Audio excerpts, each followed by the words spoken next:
If I had known that saying no just once would get me exiled from my son's house, I would have saved myself years of yeses. I can't look after kids, I told Chelsea. I have a cardiologist appointment. I was feeling pain last time. She didn't blink, didn't ask if I was okay. She just snapped her gum, crossed her arms over that always too tight workout top, and said, "Wow, so you're gonna put yourself before your own grandkids now?" I said nothing. I just reached for my purse, calm, like always. That's when her voice turned sharp, venom disguised as outrage. "You're just a worthless old witch." Then, louder, "Don't you dare come back to this house?" Her voice echoed off the hallway walls. I swear the baby monitor on the counter blinked in response. And just like that, after years of picking up their messes, folding their laundry, staying late, coming early, cooking dinner when she forgot, I became disposable. The same woman who used to tuck their kids into bed, sing lullabies, and make dinner with trembling arthritic hands, was suddenly a witch. I didn't say a word, didn't cry, didn't ask her to reconsider. I just looked her dead in the eye, and I turned around, picked up the cardigan I'd folded neatly on the armrest, slung my bag over my shoulder, and walked out the same door I had come in through nearly every day for 6 years. No hug, no goodbye to the kids, not even a glance back, because something inside me broke. But not the weak part, not the part she thought she'd shattered. It was the illusion that what I gave them all those years had ever been valued. Outside, the sun was bright, almost blinding. The same sun that used to feel warm on the porch when I'd wait for their car to pull up, grandkids spilling out in squeals. But that day, it felt like exposure, like truth. I got into my car and sat there for a full minute before starting the engine. My hands didn't shake, my chest didn't tighten. There was only a strange clarity, like when you finally wipe a fogged-up mirror and see what's really there. She didn't say it in a moment of stress. She said it because she meant it. Worthless. That was her word for me. After everything. And somehow I realized I wasn't surprised. This wasn't the first time she'd bled me dry and made me feel guilty for having needs of my own. It was just the first time I saw it for what it was. Not a misunderstanding. Not a bad day. A pattern. I drove home on autopilot, hands steady, mouth tight. The same roads I'd taken every Monday, Wednesday, and Friday to their house now felt unfamiliar. Like I was going somewhere I hadn't been in years, somewhere that belonged to me. I pulled into my condo's driveway and sat still in the silence of my car. No screams, no sticky fingers on the window, no high-pitched chaos from the back seat, just silence. And somewhere buried under the echo of her voice, I heard something else. A whisper from my late husband, Jack, who always used to say, "Lorraine, dignity is a door they'll try to close on you. Keep your foot in it." That day, I didn't just keep my foot in the door. I walked through it and closed it, finally, behind them. My condo had never felt so quiet. The walls were the same soft eggshell I'd painted with Jack years ago. He hated the color, said it was too hospital, but I kept it anyway because it made the light feel clean. That afternoon, it felt like stillness I'd forgotten I needed. I looked at the photo on the mantel. Jack, smiling at me in that goofy windbreaker, squinting into the sun the day we bought the condo. I could still hear him clear as day. It's not much, but it's ours.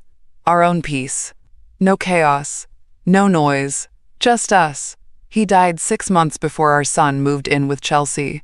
Never got to see how quickly family support turned into unpaid labor. How quickly a favor turned into a schedule. How easily his wife became the housekeeper, the babysitter, the scapegoat. I wondered what he'd say if he heard her words. Worthless old witch. I took a sip of tea and let it burn just a little. I needed to feel something that didn't break me. The ache in my knees, the weight in my chest, the hollow echo of being told I was disposable. It was all there. But so was something else. Something I hadn't felt in years. Stillness. Control. The feeling of being alone. And finally not resenting it. I looked around at my little condo, the half-knitted shawl on the couch, the crossword book open to page 47, the untouched lemon drops in a dish no grandchild had pilfered for once. This space was mine, every inch, and suddenly, it felt like a sanctuary instead of a sad afterthought. I picked up Jack's photo. "You wouldn't believe how they talked to me," I whispered. "How they made me feel like I owed them my breath." The picture didn't speak, but I could feel what he would have said. "You're not a servant, Lorraine. You never were." I hadn't realized until now how deeply I'd let them shape the narrative, calling it helping when it was servitude, calling me selfless when I was being used, saying I was family when I was treated like a fixture. That day, in my own chair, in my own house, with my own tea, I remembered something that should never have been forgotten. They needed me, but I never needed their permission to stop. It started small, a few nights a week, watching the boys while Chelsea ran errands or just needed to get out of the house. Then it was weekends, then overnights. Then suddenly I was the first call at 6:15 every morning and the last text at 9 p.m. "Can you grab groceries for the kids? Can you come early? Travis is teething. Don't forget to do laundry, the machine's acting up." Not requests, assignments. And every time I opened my mouth to ask for even a single day for myself, Chelsea's eyes would go narrow, like I'd insulted her personally. "You said you'd help. Are you backing out now? And my son? David?" He always said the same thing. "Come on, Mom, it's just until we get back on our feet." It had been 6 years. 6 years since they'd gotten back on their feet. 6 years of me folding baby onesies, scrubbing toddler stains out of beige carpet, reheating dinners for 2 people who walked in late without a word of thanks. I told myself I was lucky, that I was still needed, that this was the role women like me were meant to play, useful in the shadows, smiling on demand. But somewhere in that swirl of grateful servitude, I stopped seeing myself. I didn't read anymore. I didn't garden. My crochet project sat in the same untouched bin for 3 winters. I gave up book club because Chelsea said it, quote, conflicted with bath time. I gave up my time so they didn't have to give up any. And all the while, they said it with a smile. "We're so grateful, Lorraine. You're a lifesaver. We couldn't do this without you." That wasn't love. That was leverage. Looking back now, the truth is so clear it hurts. They never said thank you when I brought groceries. Only when I didn't forget something. They never offered gas money. Just complaints when I was 5 minutes late. They never asked about my health. Just assumed I'd bounce back from hip injections and migraines because the kids need you. They called it family duty. But what they really meant was, be quiet, be available, and don't ask for anything in return. The worst part? I let it happen. Not because I was weak, but because I believed that love was something you proved by how much of yourself you gave up. And Chelsea? She wrapped it in ribbons of obligation and manipulation so neatly. I couldn't see the strings until they were choking me. Calling me a worthless old witch wasn't a slip of the tongue. It was the truth finally spoken when she realized I was no longer willing to be used. I set my tea down, walked over to the drawer Jack used to call my everything drawer, the one I hadn't opened in years. It was cluttered with old coupons, warranty booklets, a flashlight that didn't work anymore, and underneath it all, folded in a brittle manila envelope, the deed. Not to this condo, to that house, the one they lived in, the one they said they'd take care of for me after Jack passed, the one I let them move into because I thought it would help them get ahead. My name was still there, clear as day. Lorraine May Dalton, sole owner. My hands didn't tremble this time, because the sting of betrayal? It was already turning into something else. Resolve. Chelsea told me never to come back. Funny. Because legally speaking, she's the one who doesn't belong there.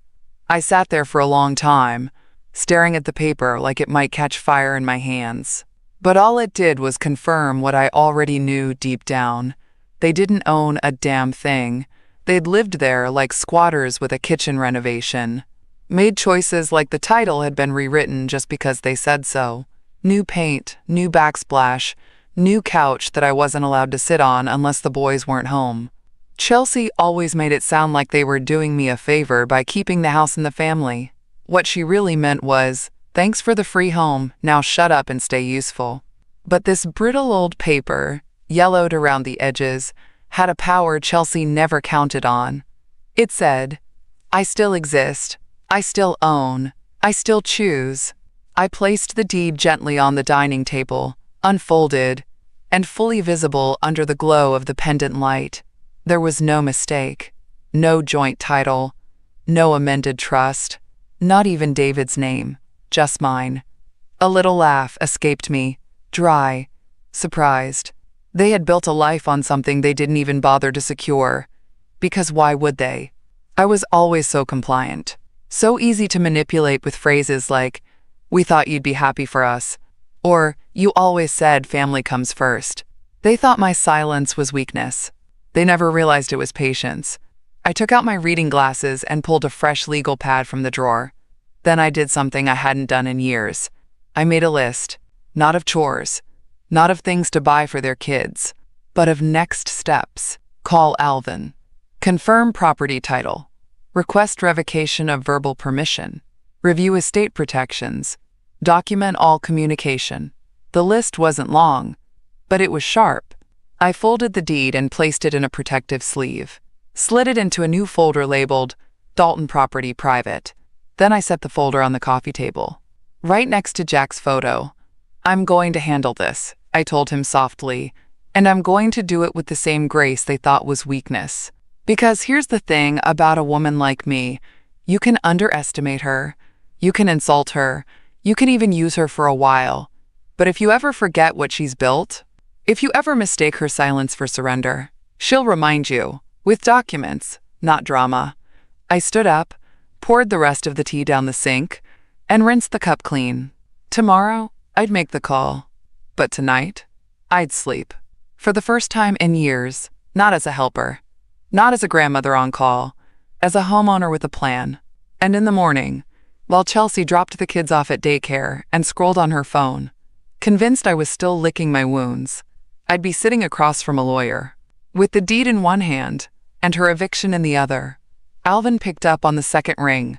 Lorraine, he said, his voice like a warm, familiar hallway. Haven't heard from you since we filed the condo title. I need your eyes on something, I said. I think it's time we talked about the other property. He didn't hesitate. You want to come in today? I'll bring the deed. By noon, I was sitting in his office, same leather chairs, same outdated wall clock ticking a little too loudly, same soft jazz humming in the background. Alvin always liked a bit of Miles Davis while reviewing documents, said it calmed his brain. I handed him the folder. He unfolded the paper carefully, scanning the details with his reading glasses perched halfway down his nose. After a few minutes of flipping, checking dates, and typing a few things into his system, he leaned back. Well, he said, this is about as clear-cut as it gets. So it's still mine? He looked at me over the rims of his glasses. Lorraine, that house was never not yours. You are, and have always been, the sole legal title holder. There is no transfer, no lease, not even a cohabitation agreement on file. Whatever they've been living on, it's been your good grace. Nothing else. I sat back, let the words settle into the silence between us. I don't know what I expected. Maybe some complication, some catch, but there wasn't one. They never even tried to take it properly, because they assumed they already had. I want to revoke verbal residency, I said, and I want to secure my estate before someone else gets smart. He nodded, already reaching for the proper forms. We'll file a formal notice of revocation of license to occupy. 30-day notice. No need for drama, just the facts, sent by certified mail. And we'll update your estate protections while we're at it. He paused, giving me a look I hadn't seen from him before. Not professional, not polite, respectful. You sure about this? I've never been more sure. And I meant it. Because I wasn't just doing this out of anger. I was doing it for the woman I used to be. The one who made soup from scratch and quietly served it to a daughter-in-law who rolled her eyes at the smell. The one who sat in the back seat while Chelsea told the kids, "Grandma's just tired. Don't ask her too many questions." The one who was told, "You'll always have a place with us," only to be screamed at like a burden the first time she asked to live her own life for one afternoon. I was done apologizing for having a pulse. Alvin slid the first form across the desk. Initial here and here. Each pen stroke felt like a gate locking shut behind me. Not to trap me, but to keep them out. When we were finished, he handed me a clean folder with copies of everything. "Certified mail will go out by tomorrow," he said. "We'll keep it all civil, all airtight." I nodded and stood to leave. But before I reached the door, he added one more thing. "Lorraine, I've seen a lot of parents cave when the guilt starts up again. Be ready for the calls, the tears, the apologies with conditions." "I'm not looking for apologies," I said, hand on the doorknob. "I'm looking for freedom." And by the time I got home, the birds were back at the feeder outside my window, chirping like the world didn't know something had just shifted. But I knew. Because with every legal form filed, every line initialed, I wasn't just reclaiming my house, I was reclaiming myself. I slept better that night than I had in years. No guilt curling around my ribs. No phantom vibrations from Chelsea's daily, "Can you come by?" texts. No toddler tantrums echoing through my ears. No wet towels to pick up. No crusted oatmeal bowls left in the sink. Just me, a clean pillow, and the slow, steady realization that I had drawn my first real boundary. And it wasn't an argument.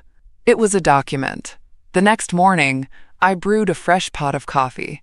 Not instant, not the burnt half cup I usually slurped on the road to their house. Real coffee. I sipped it on my small patio, watching the birds nest outside the kitchen window. A mama robin was weaving bits of string and leaf into the crook of a gutter pipe. Focused, precise.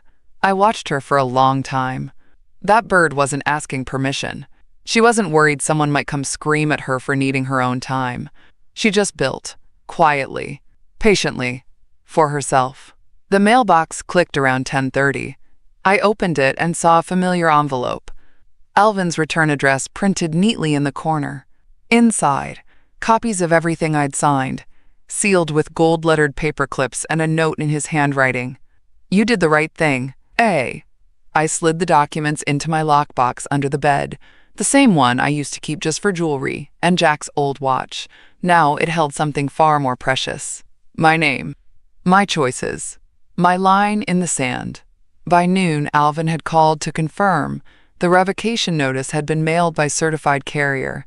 A clean 30-day window. No drama, just dignity. That afternoon, I sat down and did one more thing. I logged into the estate portal he'd set up for me years ago and updated every protection clause I'd neglected. Chelsea and David's names, removed. Successor agents for healthcare and financial power, replaced with a professional fiduciary. Alvin recommended someone with no emotional strings to pull, no manipulative but mom games to play. And just like that, they were out of my paperwork, which, to be honest, mattered more to me than the house ever did. Because when someone screams that you're worthless, when someone treats you like a live-in maid disguised as grandma, the real poison isn't just the insult, it's the way it makes you question whether your time was ever yours to begin with. Not anymore. Now, every inch of this process, every notarized signature, every confirmed mailing, every frozen asset transfer, was a brick in the new wall I was building around my peace. Not to shut love out, but to keep manipulation out of reach. Later, I made a tuna sandwich and sat by the window, watching the nest again. The mama bird was still there. Unbothered. Chelsea used to say I had too much time on my hands when I noticed little things like that. I think now, more than ever, she feared what I might do with that time once it was finally mine. The envelope was heavier than it looked. Not from the paper, just the weight of what it carried. 30 days. That's what they had left. 30 days to pack up their excuses and their gaslighting and their unpaid debts. I stood in line at the post office with that envelope clutched to my chest like a final chapter. No tremble. No second thoughts. The woman at the counter smiled when she saw the label. Certified? Certified. Return receipt requested. She slid the envelope through the scanner. The red light blinked once, then twice. Anything else you need, ma'am? Just peace, I thought. No, I said. That'll do it. She handed me the receipt and I tucked it carefully into my wallet. On the way home, I stopped at the florist and picked up a small bouquet, nothing fancy. Just white daisies and a single yellow rose. Something about it felt appropriate. I placed it in a vase beside Jack's photo when I got back. You'd have handled it with more fire, I told him, smiling. But this is my version of justice. I didn't call anyone to tell them what I'd done. No announcements. No smug celebration. Because real freedom isn't loud. It's quiet. It's the sound of no phone call to return. No errands to run. No guilt to manage.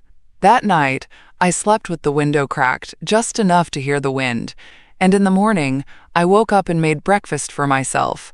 2 eggs, buttered toast, and coffee. Not because someone was hungry, or late, or forgot their granola bar.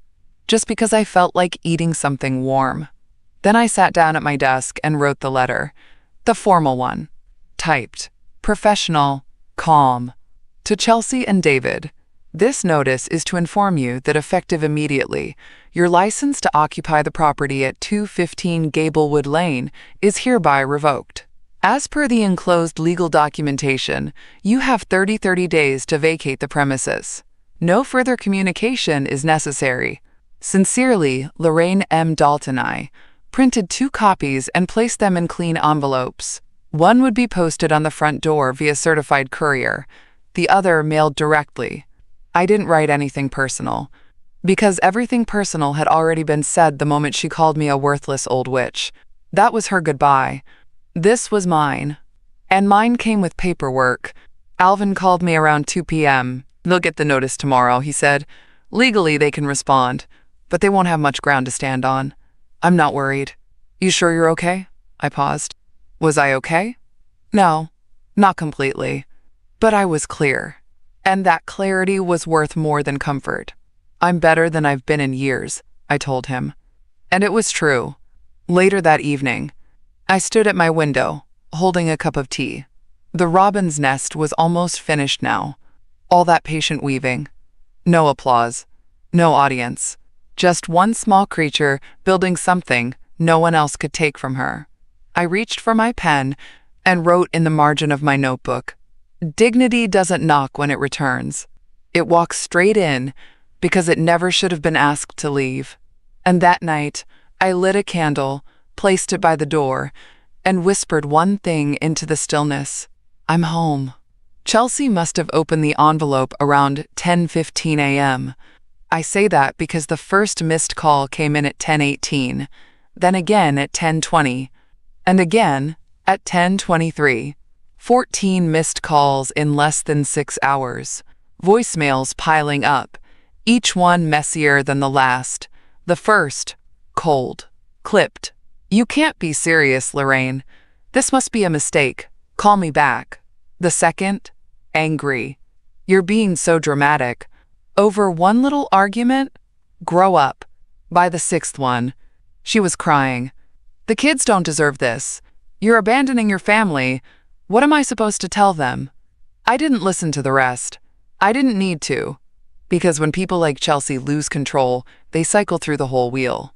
Rage, denial, guilt, and eventually, begging. But I'd already been through every stage too. Years of being made to feel like nothing. Of wondering if I was too sensitive, too stubborn, too ungrateful for resenting how much of my life had become theirs. Now I wasn't wondering anymore. I was watching their illusion of ownership collapse in real time. Like a sandcastle swept away by a quiet tide. I muted my phone. Let the voicemails rot. I didn't owe her my attention. That afternoon, I made lemon muffins and dropped them off at the senior center for the Wednesday volunteers. I sat with Judith and Evelyn in the courtyard, listening to them argue about the best pie crust recipe while the sun warmed my back. I smiled more in that hour than I had in months, because while Chelsea screamed into the void, I was finding out who I was without their noise. Around 4:45, I glanced at my phone one last time. Missed call. David. The name hit me like a soft knock on a door I hadn't opened in a while. He hadn't called in weeks. Not when I got my heart results back. Not when I sent a birthday card to his youngest with a $50 bill inside. But now, with the house slipping out from under them, now I was worth a phone call. I didn't pick up. Because if he wanted an explanation, he already had it. In writing. And more importantly, in history. He let it happen. Every eye roll from Chelsea, every time she handed off the kids with no thank you, every time she dismissed me like I was one of the unpaid appliances humming in the background, he saw it. And he stayed quiet. So I would too. But not in defeat, in power. That evening, I sat on my balcony with a blanket and a book, watching the city settle into dusk. My tea cooled too fast, but I didn't care. Because in that fading light, there was no dread, no next shift to prepare for, no errand list, no guilt, just silence, and the occasional ding of another ignored call. Inside my phone, Chelsea's voice kept looping. Outside, the wind blew steady through the leaves, and for the first time in years, I didn't feel owned by anyone, because this was the sound of their world collapsing. And me, finally, free. He showed up the next morning. I saw his car pull up from my kitchen window. Same silver SUV. I helped him co-sign for, back when he said he just needed a little help getting started. I didn't rush to the door. I didn't fix my hair. I didn't even move from my spot until the doorbell rang. Twice, then a pause, then once more like he used to as a kid when he was nervous. I opened the door slowly. David stood there, unshaven, tired, and trying too hard to look composed. I didn't smile. I didn't hug him. I simply stepped aside. You can come in, but if you raise your voice or make this about Chelsea, I'll ask you to leave. He nodded, quiet, obedient for the first time in a long time. We sat across from each other at the small round table where Jack used to do his crossword puzzles. David looked around like he hadn't noticed how clean, how peaceful, how mine this space was. Why? He asked finally. I tilted my head.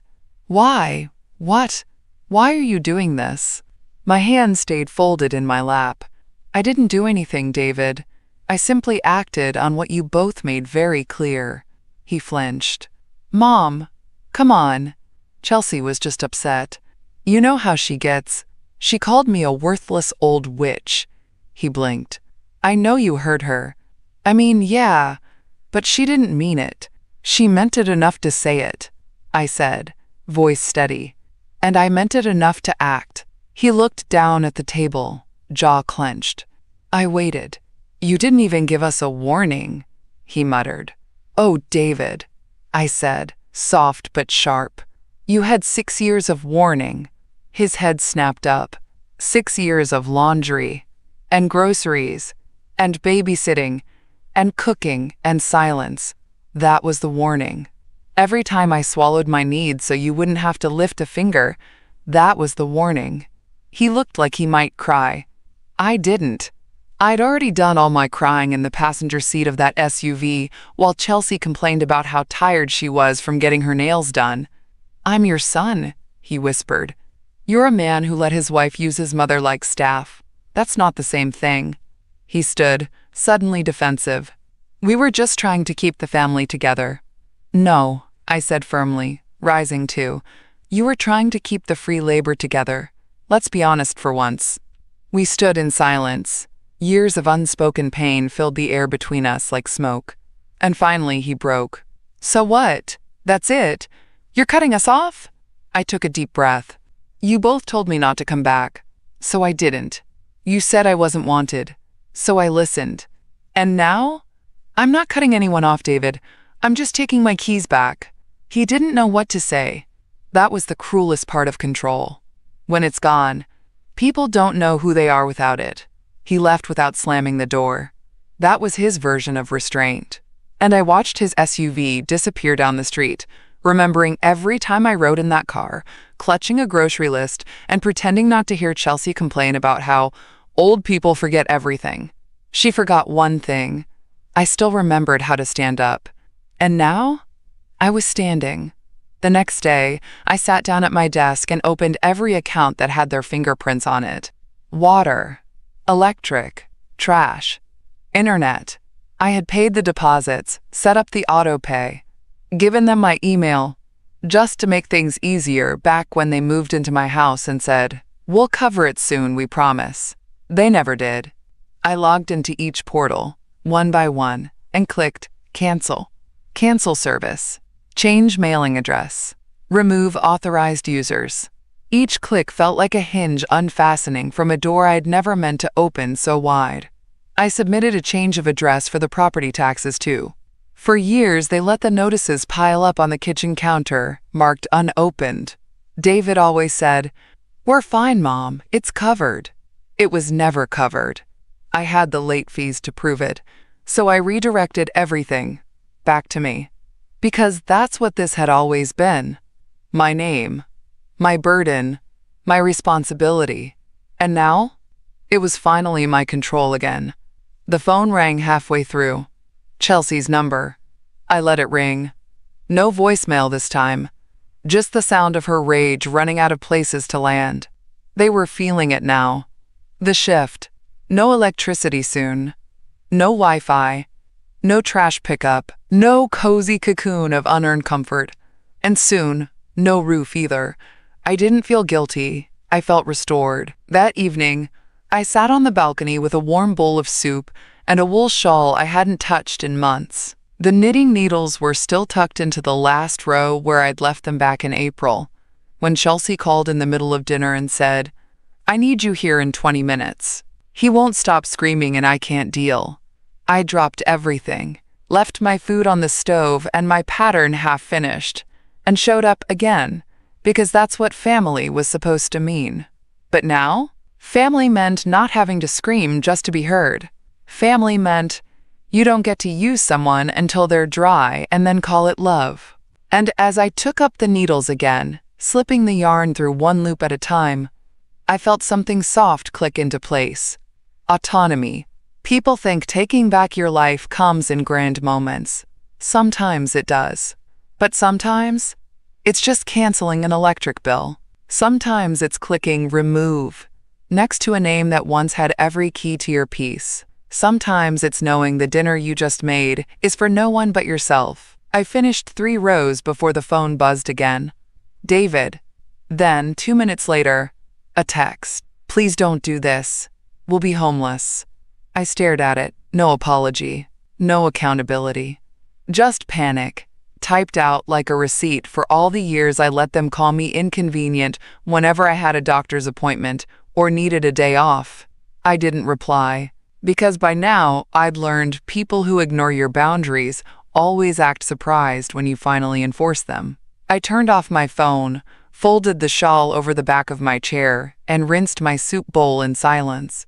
The birds outside had gone to roost. The house on Gablewood Lane would go quiet soon too, because the woman they called just the help had finally stopped helping and started reclaiming, one click at a time.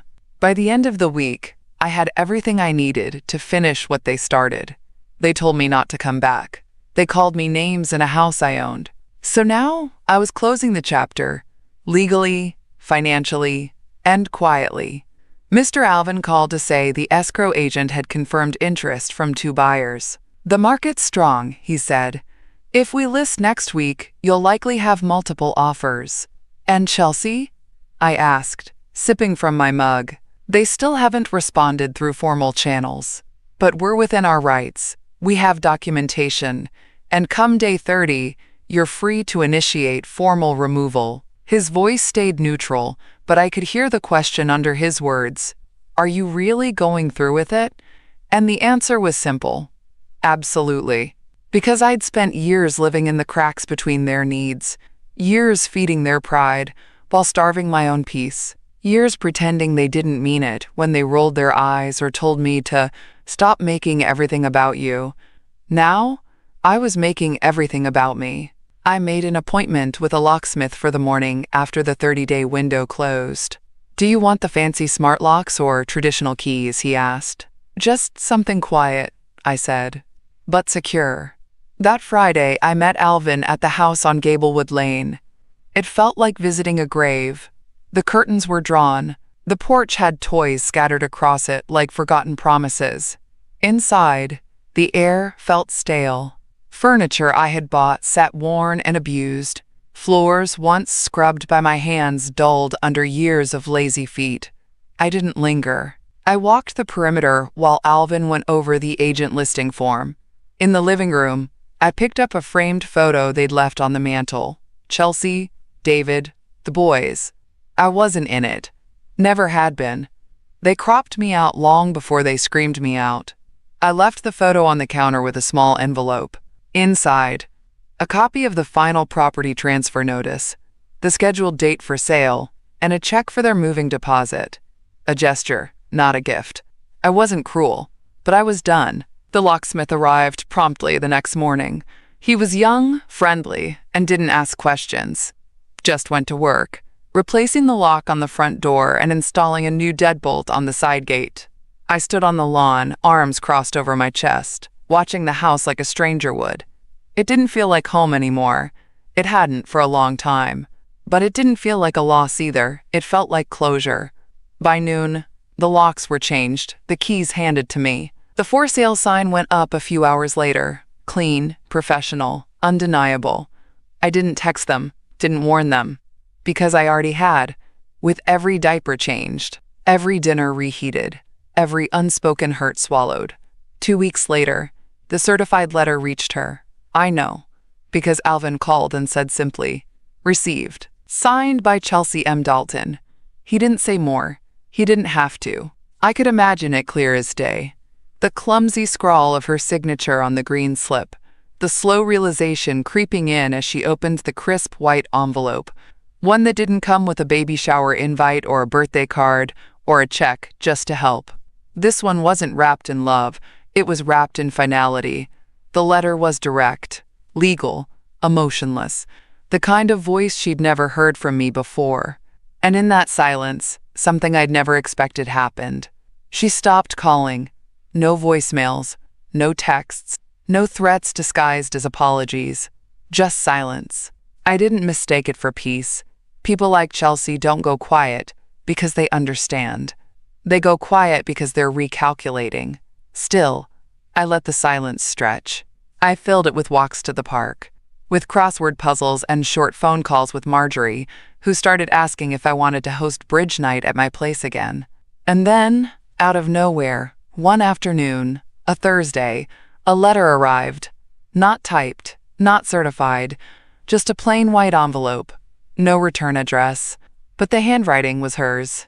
Sharp, slanted, heavy like an apology forced through gritted teeth. I sat at the table for a full 5 minutes before I opened it. The letter was 1 page long. "Lorraine, I don't know what you're trying to prove. We said things in anger. You're punishing us for one mistake. But if you're going to throw everything away, fine. I guess you won't care that we can't find a place in the school district, or that the kids cry when we pass the house. I guess it doesn't matter to you that David's hours got cut or that we don't have help anymore.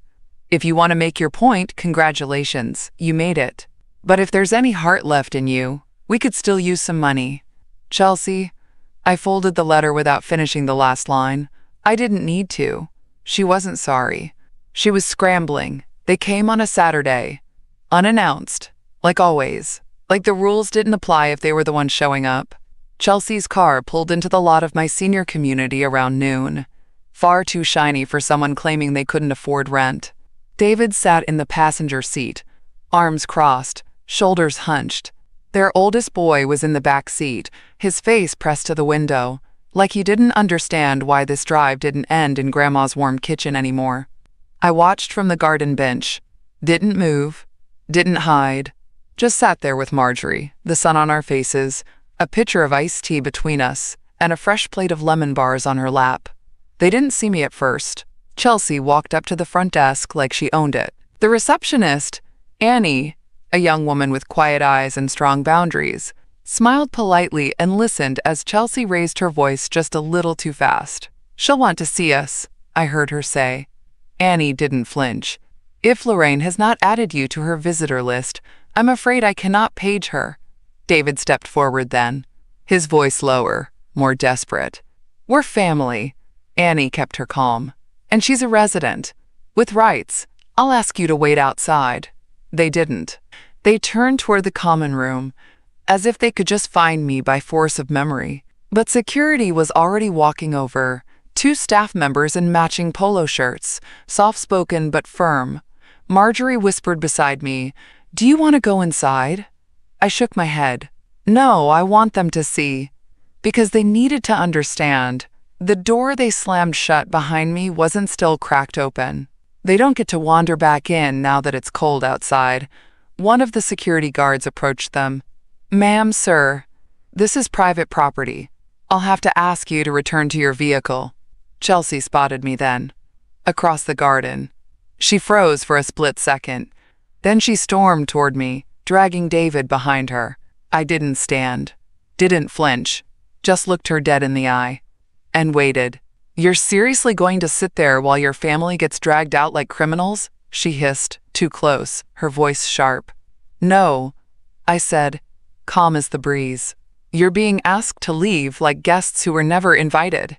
She blinked, stunned. David stepped forward. "Mom, we're sorry." But I raised my hand, palm open, soft. "You're sorry now that you lost the house. You're sorry because you lost access. But you weren't sorry when you watched her scream at me, or when you let me cook every night while you watched TV." Chelsea's mouth opened, closed. I shook my head. "I did leave, just like she told me to. The problem is, you thought I'd come back begging." I stood now slowly, not with anger, but with dignity. "You didn't ask me to leave with respect, so don't expect to return with it." The security guard was behind them now, waiting. I nodded once, and they turned. Chelsea pulled her arm from David's grasp, muttering under her breath. But this time, she didn't scream. Because some silences speak louder than her entire tantrum ever could. When they were gone, Marjorie handed me another lemon bar. "You're stronger than I would have been," she said. I shook my head gently. "No, I'm just finally being the woman I always told myself I was." The house sold in 8 days. Alvin called me early on a Tuesday, voice barely able to contain his surprise. 2 full-price offers. 1 cash. "You ready to sign, Lorraine?" I looked out my window at the morning sun pooling over my quilt. I've been ready for a long time. We finalized the sale on a Friday. No drama, no delays, no more pretending. The check cleared into the new trust I'd set up with Alvin, one that safeguarded the assets from relatives who might suddenly remember how much they loved me. He handled everything with precision. The new fiduciary, a sharp woman named Brenda, made sure every clause was ironclad. No unapproved withdrawals, no changes without my signature, no inheritance for anyone who'd once treated me like a spare room and a bank account.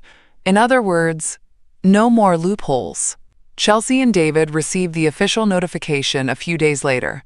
The house had sold, and they were no longer associated with the property in any legal capacity. I wasn't there when they got the news, of course, but I got the aftermath. David sent a text, "So we're really out, huh?" That was it. Not even a question mark. Just a sentence floating in digital space like a balloon he didn't know how to pop. I didn't respond, because there was nothing left to say. They didn't lose the house because of a misunderstanding. They lost it because they gambled my loyalty would last longer than their cruelty. And they were wrong. Chelsea never texted again. But Marjorie, bless her, told me everything anyway. They're in a 1-bedroom across town. I heard it from Denise, who knows their upstairs neighbor. I raised an eyebrow. "You're spying for me now?" Marjorie grinned. "I call it community observation." We laughed. Not bitterly, not smugly. Just the kind of laugh that comes when something heavy's finally been set down for good.